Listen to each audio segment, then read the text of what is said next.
D'abord, je vous remercie pour l'occasion que vous nous donnez de mettre en lumière les efforts des hommes et des femmes de notre département. Alors, il faut dire qu'au titre du contrat d'objectif 2025, son Excellence, Monsieur le Premier ministre, nous avait assigné 42 activités. Et sur les 42 activités, l'évaluation à mi-parcours fait ressortir que sur les 42, nous avons 22 activités dont le taux d'exécution est supérieur ou égal à 50%. Et nous avons 20 activités au niveau desquelles le taux d'exécution est inférieur à 50%. Et globalement, le taux d'exécution du contrat d'objectif au trimestre 2 se situe à 55,35%. Alors, je pense qu'au-delà de ce chiffre, ce qui est important à relever, c'est véritablement au niveau de certains acquis majeurs. Parce que là, il faut le dire pour vraiment magnifier, je dirais, les efforts des uns et des autres. Et je crois que la première question naturelle, c'est la question des retards et des chevauchements des années académiques. Il faut le dire, à la date du 30 juin 2025, des efforts considérables ont été consentis par l'ensemble des acteurs, que ce soit les étudiants, que ce soit les enseignants-chercheurs, que ce soit le personnel ATOS et toute l'administration, ce qui nous a permis véritablement de résorber une proportion importante de ce retard. Au 30 juin, en tout cas la normalisation se situait à 90%. Ce que je dois souligner derrière ce chiffre, ce qui est important à relever, c'est que beaucoup de promotions étaient en retard et beaucoup sont sortis. Mais en plus de cela, vous vous souviendrez que au 1er octobre 2024 du moins, nous avons procédé, en tout cas, à la prise en main des bacheliers de 2024. Donc ils ont véritablement commencé le 1er octobre. Et notre objectif, c'était de faire en sorte que si les promotions antérieures avaient connu des retards, qu'au moins au niveau de cette promotion, qu'elles puissent achever à temps. En tout cas, à l'évaluation du 30 juin, tout laissait présager. Parce qu'aujourd'hui, nous pouvons faire le point, mais le contrat d'objectif se tient donc au 30 juin. Donc, à cette date, tout laissait présager que tous les bacheliers de 2024, à l'exception de certains parcours de l'université Norbert Zongo, allaient complètement achever leur année académique. Quand je dis achever, c'est les 2 semestres, les évaluations et la session de rattrapage.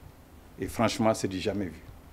En tout cas, dans cette dernière décennie, c'est la première fois que des bacheliers arrivent à exécuter les 2 semestres, les évaluations et la session de rattrapage. Donc vraiment pour moi, c'est le lieu de magnifier encore une fois de plus tous ces efforts de tous ces acteurs qui se sont donnés à cœur joie pour sauver cette jeunesse.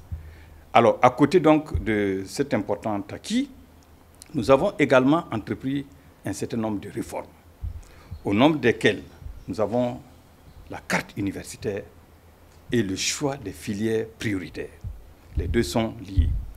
Ça veut dire quoi? Désormais, nous allons mettre l'accent sur un certain nombre de filières au regard des ambitions du Burkina Faso pour l'instant. Ça ne veut pas dire que les autres filières ne sont pas importantes ou qu'elles sont à éteindre. Mais le gouvernement décide, au regard de ses priorités actuelles de développement, de mettre l'accent sur certaines filières de formation. C'est ce qui a été fait. De même, à côté de ces filières de formation, il y a la carte universitaire. Désormais, nous avons tout fait pour qu'au niveau des régions, que ce soit les universités, que ce soit les centres universitaires, que chacune de ces ISR soit spécialisée dans des filières bien précises. Donc, ça, c'est des avancées majeures qu'il convient de souligner. En plus de cela, nous nous sommes lancés également dans la révision, je dirais, des régimes des licences et des masters. Ces régimes ont été relus. Et nous y avons intégré les modules en rapport avec l'instruction civique et patriotique. Nous voulons donner la chance à tous ces étudiants de pouvoir suivre ces enseignements et pouvoir en ressortir, comme on dirait, la tête pleine et responsable. Donc tous les étudiants, en tout cas, auront la chance de suivre ces modules en civisme et en patriotisme. Donc à côté de cela, un acquis également important, c'est la question de l'élaboration de certains textes sur l'examen classant national, qui réorganise tout le système de formation au niveau de la médecine. Donc dorénavant, cet ensemble sera organisé au niveau national pour donner une architecture cohérente et compréhensible donc, à toutes ces formations qu'on déroule au niveau donc, de la médecine. Alors, ce qui est quand même aussi enfin important à souligner, c'est au niveau de la recherche.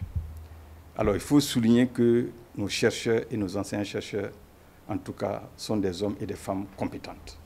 Parce que sur une cible de 1700 articles attendus en fin d'année, aujourd'hui, nous avons 1022 articles effectivement publiés. Bien sûr, avec donc tous les procédés de technologie et les fiches également qui s'en suivent. Donc, véritablement, je ressors de cette évaluation étant véritablement comblé. Et comme je l'ai dit, cela a été possible grâce à l'effort conjugué de tous les acteurs, mais aussi et surtout grâce à cette collégialité gouvernementale. Parce qu'au niveau de notre département, nous n'avons jamais vécu un problème tout seul. Nous avons toujours bénéficié de ce soutien et de cet accompagnement de l'ensemble des différents départements. Les défis à relever, naturellement, c'est d'arriver à une normalisation complète des années académiques. Et pour cela, en tout cas, nous nous donnons une échéance d'ici la fin de l'année académique 2025-2026 à arriver à cette normalisation. Ça, c'est absolument, c'est impératif pour tout système universitaire qui se veut respectable et qui se veut donc de qualité. À côté de cela, il est clair que la question des orientations, vous savez que jusque-là, on avait tous ceux qui étaient bénéficiaires, qui étaient titulaires donc, des bacs pro, qu'on appelle les bacs pro, n'avaient pas la possibilité de continuer leur cursus au niveau universitaire. En tout cas, beaucoup d'entre eux n'avaient pas cette possibilité. Alors, en perspective immédiate, c'est de faire, et sur instruction des plus hautes autorités, c'est de faire en sorte que tous les bacs pro puissent poursuivre leur cursus universitaire s'ils le veulent dans les établissements d'enseignement supérieur public. Donc ça, c'est quelque chose qui sera implémenté dès cette rentrée académique. Alors, en plus de cela, une des questions essentielles qui bloque effectivement aussi cette question de normalisation, c'est la question des infrastructures. Donc pour nous, c'est de mettre l'effort, l'accent sur la sensibilisation pour certains cas, mais également, en tout cas, aller beaucoup plus en rigueur pour d'autres cas, pour tout ce qui concerne les chantiers. Beaucoup de chantiers sont en souffrance. Or, aujourd'hui, la question vraiment des infrastructures est une question primordiale. Heureusement que nous avons, en tout cas, au niveau de la plupart des ISR, je dirais, les chantiers IPEC qui avancent très bien et dont nous souhaitons, en tout cas, la mise en chantier ou l'opérationnalisation donc de ces infrastructures, en tout cas dans le court terme, au cours de l'année académique 2025-2026. Merci.